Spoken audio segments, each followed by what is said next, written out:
বর্তমান বিশ্বে যারা ব্যবসার নিয়ন্ত্রণ করছে তারাই মূলত এই পৃথিবীটাকে নিয়ন্ত্রণ করছে। এজন্য আমাদের মুসলিমদের উচিত ব্যবসায় এগিয়ে আসা, ব্যবসায় নিযুক্ত হওয়া।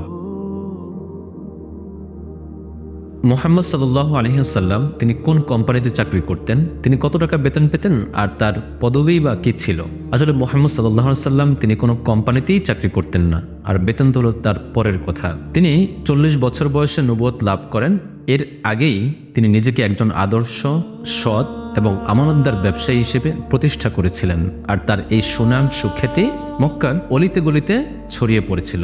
মুহাম্মদ সাল্লাল্লাহু আলাইহি ওয়াসাল্লাম তিনি ব্যবসায়িক কাজে কখনো সিরিয়া, ইয়েমেন, ইরাক, ইথিওপিয়া বিভিন্ন অঞ্চলে ভ্রমণ করেছিলেন শুধুমাত্র ব্যবসার উদ্দেশ্যে, যেটাকে বর্তমানে ইন্টারন্যাশনাল ট্রেড বলা হয়। ইসলাম হলো এমন একটি পূর্ণাঙ্গ জীবন ব্যবস্থা যে জীবন ব্যবস্থায় আমাকে, আপনাকে বা মুসলিম সন্তানদেরকে, মুসলিমদেরকে ব্যবসা করার জন্য উদ্বুদ্ধ করে। এটার একটা প্রমাণ পাওয়া যায় রাসূল সাল্লাল্লাহু আলাইহি ওয়াসাল্লামের একটি হাদিসের মাধ্যমে। তিনি বলেন যে আল্লাহ তাআলা রিজিকের 10 ভাগের 9 ভাগই রেখেছেন ব্যবসার মধ্যে। তাহলে ব্যবসাটা কতটা গুরুত্বপূর্ণ?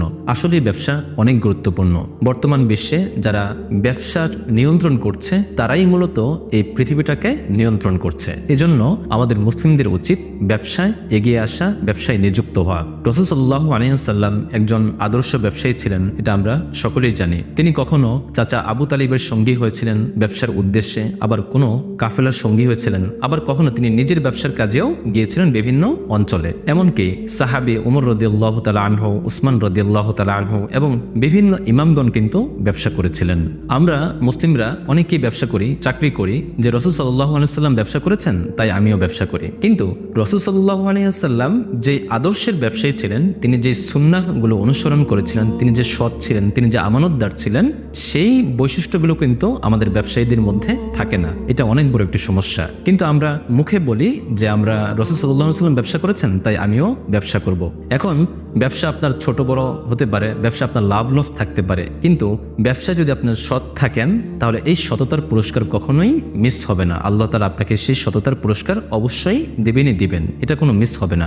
এখন ব্যবসার কিছু দিক আছে, যে দিকগুলো যদি আপনার ব্যবসার মধ্যে থাকে তাহলে আপনি একজন আদর্শ ব্যবসায়ী হতে পারবেন এবং সেই ব্যবসার মধ্যে আল্লাহ তাআলা বরকত দান করবেন। সেই বিষয়গুলোর মধ্যে সর্বপ্রথম যে বিষয়টা অবশ্যই থাকতে হবে সেটা হলো সুদ মুক্ত ব্যবসা হতে হবে। যদি আপনার ব্যবসার মধ্যে সুদ থাকে, সেটা কম হোক বেশি হোক, তাহলে কিন্তু সেই ব্যবসাটা আর হালাল হবে না। এমনকি সেখান থেকে যে উপার্জন হবে, আপনি যদি সেখান থেকে উপার্জন করেন, যে উপার্জনটা আপনি করবেন সেই উপার্জনটাও কিন্তু হালাল হবে না। অর্থাৎ আমাদেরকে ব্যবসাটাকে সুদ মুক্ত অবশ্যই রাখতে হবে। বর্তমানে 5%, 10% ইন্টারেস্টের নামে সুদ নেওয়া হয়, আবার এটাকে হালালও করা হয় শয়তানি উপায়। আপনার বলা হয় যে আমি ব্যাংক থেকে লোন নিয়েছি, আমি ইনভেস্ট করেছি, এখানে অনেকের কর্মসংস্থান হবে, মানুষের রিজিকের ফয়সালা হবে এখান থেকে। এভাবে মানুষ সেটাকে কি করে, সুদটাকে হালাল বানিয়ে ফেলে। আসলে সুদ কখনোই হালাল হওয়া নয়। এটাকে আপনি যতই ধন, যতই আপনি যুক্তি দেখান না কেন, সুদ কখনোই হালাল হবে না। সুদবিহীন ব্যবসায়ী আমাদেরকে করতে হবে। যদি সুদবিহীন ব্যবসা হয় তাহলে সেই ব্যবসায়ের মধ্যে অবশ্যই আল্লাহ তাআলা বরকত দান করবেন। এরপর হলো তাকওয়া। তাকওয়া অবশ্যই থাকতে হবে। তাকওয়া হলো এমন একটি বিষয়, এই বিষয়টা যদি আপনার ব্যবসা থেকে চলে যায় তাহলে আপনার ব্যবসা থেকে আসলে বরকতটাও চলে যাবে। এখন শুধু কোম্পানির চেয়ারম্যান বা ব্যবসা প্রতিষ্ঠানের যিনি মালিক থাকবেন তাকে শুধু তাকওয়াবান হলেই হবে না, বরং তার কোম্পানিতে যত কর্মকর্তা, যত কর্মচারী থাকবে প্রত্যেকেই তাকওয়াবান হওয়া লাগবে। যখন প্রত্যেকেই তাকওয়াবান হবে তাহলে দেখবেন যে সেই কোম্পানিতে অপচয় কম হবে, আর এই অপচয় কম হওয়ার মাধ্যমে আল্লাহ তাআলা কি করবেন, আপনার কোম্পানিতে রিজিক বা আপনার কোম্পানিকে আরো বর্ধিত করবেন, আপনার ব্যবসা প্রতিষ্ঠানকে আল্লাহ তাআলা বাড়িয়ে দেবেন, অর্থাৎ সেখানে আল্লাহ তাআলা বরকত দান করবেন। এজন্য তাকওয়া খুবই গুরুত্বপূর্ণ। রাসূল সাল্লাল্লাহু আলাইহি ওয়াসাল্লাম একবার তিনি একটা দোকানের সামনে দিয়ে যাচ্ছিলেন, সেই দোকানটা ছিল একটা খাদ্য গুদামের দোকান। তো রাসূল সাল্লাল্লাহু আলাইহি ওয়াসাল্লাম একটা খাদ্যের বস্তার মধ্যে তার হাতটা ঢুকিয়ে দিলেন। তিনি দেখলেন যে ভেতরে কিছু ভেজা খাবার আছে। তখন রাসূল সাল্লাল্লাহু আলাইহি ওয়াসাল্লাম বললেন যে তুমি কেন ভেজা খাবারটুকু নিচে আর শুকনো খাবারটুকু উপরে রেখেছো? তখন ওই ব্যক্তি বলল, হে আল্লাহ রাসূল, খাবারগুলো বৃষ্টিতে ভিজে গেছে। তখন রাসূল সাল্লাল্লাহু আলাইহি ওয়াসাল্লাম বললেন যে তুমি কেন শুকনো খাবার এবং ভেজা খাবার আলাদা আলাদা আলাদা করে রাখলে না, যাতে করে ক্রেতা তার পছন্দ মতো তার ইচ্ছা মতো কিনতে পারে। আসলে ওই ব্যক্তির মধ্যে কিন্তু তাকওয়া ছিল না, ওই ব্যক্তির মধ্যে তাকওয়া ছিল না বলেই সে এরকম অন্যায় কাজ করেছে। আমরাও এরকমটাই দেখতে পাই যে আমাদের সমাজে এরকম অহরহ মানুষ আছে যারা খারাপ মালটাকে বা খারাপ পণ্যটাকে নিচে রাখে আর ভালো পণ্যটাকে উপরে রেখে দেয়। আসলে যিনি বিক্রেতা থাকেন বা যিনি দোকানদার থাকেন সে মনে করে যে সে নিজে জিতে গিয়েছে আর অন্যজন লস করেছে। আসলে বিষয়টা একটু আমরা যদি বুঝে বলি, বিষয়টা হলো এরকম, যে ব্যক্তি ঠকায় অর্থাৎ যে ব্যক্তি অন্যকে ঠকায় সে কিন্তু দুনিয়া এবং আখিরাতে উভয় স্থানে কিন্তু সে ঠকে গেল। কিন্তু যে ব্যক্তি লস করলো বা যে ব্যক্তি হেরে গেল সে হয়তো বা দুনিয়াতে অল্প কিছুক্ষণের জন্য স্বল্প সময়ের জন্য হেরে যায় বা ঠকে যায়, কিন্তু আল্লাহ তাআলা ইচ্ছা করলে ওই ব্যক্তিকে সে যতটুকু লস করেছিল, যতটুকু সে হেরে গিয়েছিল, তাকে আল্লাহ তাআলা এর থেকেও বেশি কিছু দান করেন। যিনি ঠকায়, যিনি ঠকবাজ, সেই ঠকানোটা যদি অনলাইন অফলাইন যাই হোক না কেন, ছোট বড় সিনিয়র জুনিয়র যাই হোক না কেন, প্রত্যেকটা ঠকবাজের জন্য একটাই সংবাদ যে তারা দুনিয়া এবং আখিরাতে উভয় স্থানেই তারা ধরা খেয়ে যাবে। আর যারা আখিরাতে ঠকে যাবে, যারা আখিরাতে হেরে যাবে, তাদের মতো হতভাগা, তাদের মতো ক্ষতিগ্রস্ত আর কে হতে পারে।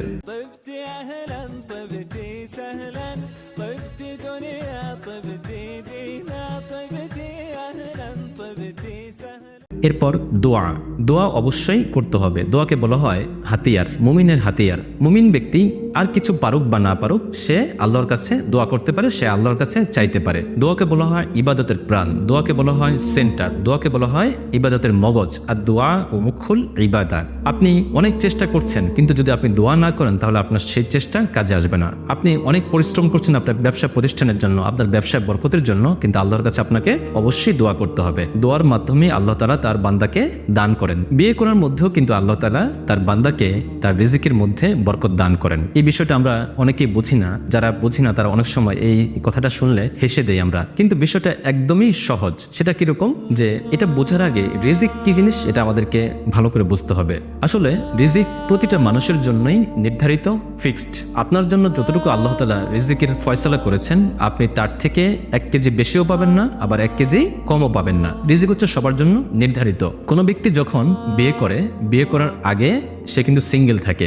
বিয়ে করার আগে যদি তার জন্য 2টা আপেল বরাদ্দ হয়, আবার সে যাকে বিয়ে করলো সে তো অন্য একটা পরিবার থেকে আসছে, অর্থাৎ যে মেয়েকে সে বিয়ে করলো তার জন্য যদি 2টা আপেল বরাদ্দ হয় তাহলে কি হলো, তারা যখন দুজনেই একই সংসারে আসবে তখন আপেল হলো কয়টা? 4টা। এটা একদম সহজ বিষয় যে বিয়ে করার মাধ্যমেই আল্লাহ তাআলা তার বান্দাকে রিজিকের মধ্যে বরকত দান করে থাকেন। কিন্তু আমাদের সমাজ, আমাদের সোসাইটি বিয়েটাকে এতটাই কঠিন করে ফেলেছে, মনে হয় যেন মেয়েরা সংসারে আসে শুধু খাবারের জন্যই আসে, কিন্তু না, রিজিক তার জন্য বরাদ্দ।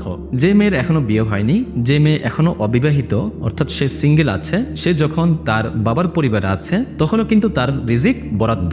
এখন আল্লাহ তাআলা তার বাবার মাধ্যমে তার রিজিকের ব্যবস্থা করে দেন, অর্থাৎ তার বাবাকে আল্লাহ তাআলা সিলেকশন করেছেন, তার বাবাকে আল্লাহ তাআলা নির্বাচিত করেছেন তার রিজিকের বিষয়ে। আবার এই মেয়েটাই যখন তার স্বামীর পরিবারে আসে তখন তার স্বামীকে আল্লাহ তাআলা নির্বাচন করেন, তার স্বামীকেই আল্লাহ তাআলা সিলেকশন করেন তার রিজিকের বিষয়ে। আমরা যারা স্বামী আছি বা আমরা যারা বাবা আছি, আমাদের গর্ব করার কোনো সুযোগ ইসলাম দেয়নি বা অহংকার করার কোনো সুযোগ ইসলাম দেয়নি যে আপনি আপনার স্ত্রীর জন্য রিজিকের ব্যবস্থা করেন। এরকম অহংকার করার সুযোগ ইসলাম কখনোই আপনাকে দেয়নি। আপনার গর্ব করা উচিত যে আল্লাহ তাআলা আপনাকে নির্বাচিত করেছেন আপনার স্ত্রীর রিজিকের বিষয়ে। আপনি এরকম না যে আপনি তার রিজিকটা আপনি বানিয়েছেন, আল্লাহ তাআলাই তার রিজিকটা দান করেছেন, শুধুমাত্র আল্লাহ তাআলা আপনাকে মাধ্যম হিসেবে কবুল করেছেন। এই জন্য আপনাকে আল্লাহ তাআলার কাছে শুকরিয়া আদায় করা উচিত। তো আমি যেটা বোঝাতে চাচ্ছি যে রিজিক প্রতিটা মানুষের জন্যই নির্ধারিত।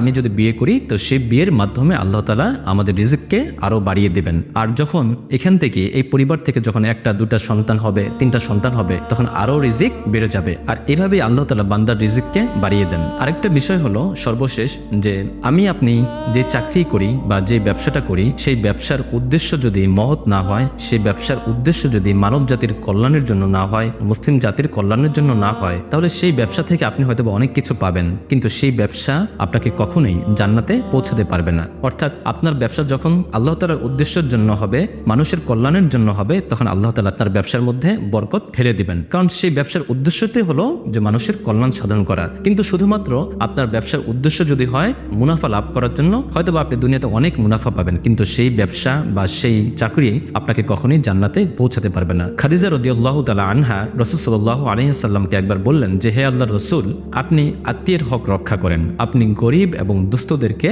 সাহায্য সহযোগিতা করেন এবং আপনি জীবিকা উপার্জন করেন এই জন্য যেন আপনি গরিবদেরকে সাহায্য করেন। এই কথাটা খুব গুরুত্বপূর্ণ যে আপনি জীবিকা উপার্জন করেন এই জন্য যেন আপনি গরিব এবং দুস্থদেরকে সাহায্য করতে পারেন। তাহলে এই হাদিসটা থেকে আমরা বুঝতে পারি যে আসলে আমরা যে যাই করি না কেন, আমার ইনকাম সোর্স যেটাই হোক না কেন, সেটা যদি হালাল উপায়ে হয়, আমার ব্যবসা, আমার চাকরি, সেটার একটা ভাগ যেন অবশ্যই মানব জাতির কল্যাণের জন্য নির্ধারিত হয়, অর্থাৎ মুসলিম জাতির কল্যাণের জন্য যেন নির্ধারিত হয়। তাহলে আল্লাহ তাআলা আমাদের সেই ব্যবসা, সেই চাকরিতে বরকত দান করবেন।